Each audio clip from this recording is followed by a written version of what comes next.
বাংলাদেশ ভারত সীমান্তে কাঁটাতারের বেড়া নির্মাণ নিয়ে কয়েকদিন ধরে উত্তেজনা বিরাজ করছে বিএসএফ বিজিবির মধ্যে। জানা গেছে, চাঁপাইনবাবগঞ্জ, নওগাঁ ও লালমনিরহাট সীমান্ত এলাকায় বিএসএফের আন্তর্জাতিক আইন অমান্য করে অবৈধ বেড়া নির্মাণ ঠেকিয়ে দিয়েছে বাংলাদেশের সীমান্তরক্ষী বাহিনী বিজিবি।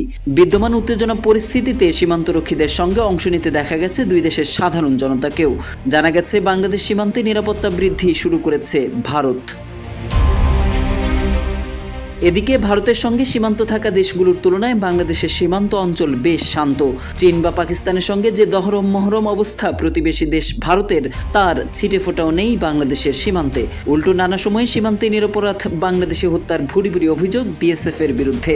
তবুও নিরাপত্তার অজুহাতে বাংলাদেশ সীমান্তে পুরনো পদ্ধতির পাশাপাশি নেওয়া হচ্ছে নতুন নতুন সব পদক্ষেপ। সীমান্তে নজরদারি বৃদ্ধির অংশ হিসেবে বৈদ্যুতিক তারের বেড়ার পাশাপাশি বসাচ্ছে night vision camera, motion sensor, alarm সহ অত্যাধুনিক সব যন্ত্র। এ খবর জানিয়েছে ভারতীয় সংবাদ মাধ্যম। কেউ না বুঝলেও আমরা আপনার প্রয়োজন বুঝি, আর তাই তো অত্যাধুনিক ফিচার সম্বলিত বিভিন্ন সাইজ আর কালারের 250-টিরও বেশি ডিজাইন অপশন নিয়ে ওয়ালটন স্মার্ট ফ্রিজ বোঝে আপনার প্রয়োজন। এদিকে চীন কিছুদিন পরপরই ভারতের অভ্যন্তরের জমি দখলে নেয়, গড়ে তোলে সামরিক স্থাপনা। এছাড়াও মিয়ানমার সীমান্তেও তেমন তৎপরতা দেখাতে পারে না ভারতীয় বাহিনীটি। সেসব সীমান্তে প্রাচীর নির্মাণের কথা বললেও নানা চাপে তা বাস্তবায়ন করা থেকেও পিছিয়ে আসতে হয়েছে ভারত সরকারকে।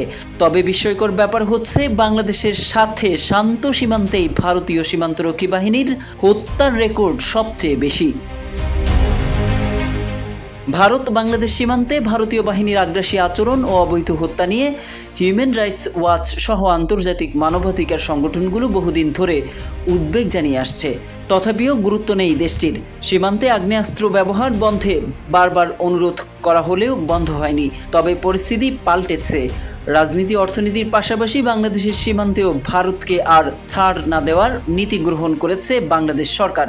সরব হয়েছে বাংলাদেশের সীমান্ত পারের মানুষেরাও। সীমান্তে ভারতীয় বাহিনীর অপতৎপরতা রোধে কঠোর অবস্থানে রয়েছে বিজিবি সদস্যরা। এদিকে চাঁপাইনবাবগঞ্জের শিবগঞ্জ উপজেলার চৌকা সীমান্তে দুদেশের মানুষের জটলা দেখা যায়। তবে বাংলাদেশ অংশে বেশি সংখ্যক লোক জড়ো হয়েছে।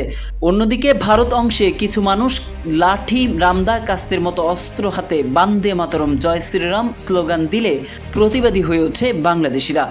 তারা এর প্রতিবাদে নারায়ে তাকবীর, আল্লাহু আকবার ধ্বনি দেয়। একই রকম জটলা তৈরি হয় নওগাঁ ও লালমনিরহাটের সীমান্তেও।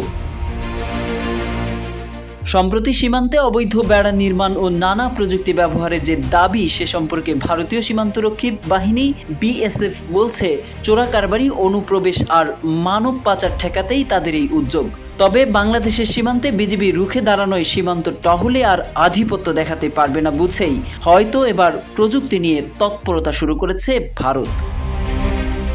Mohammad Saiful Islam, news desk, Ittefaq.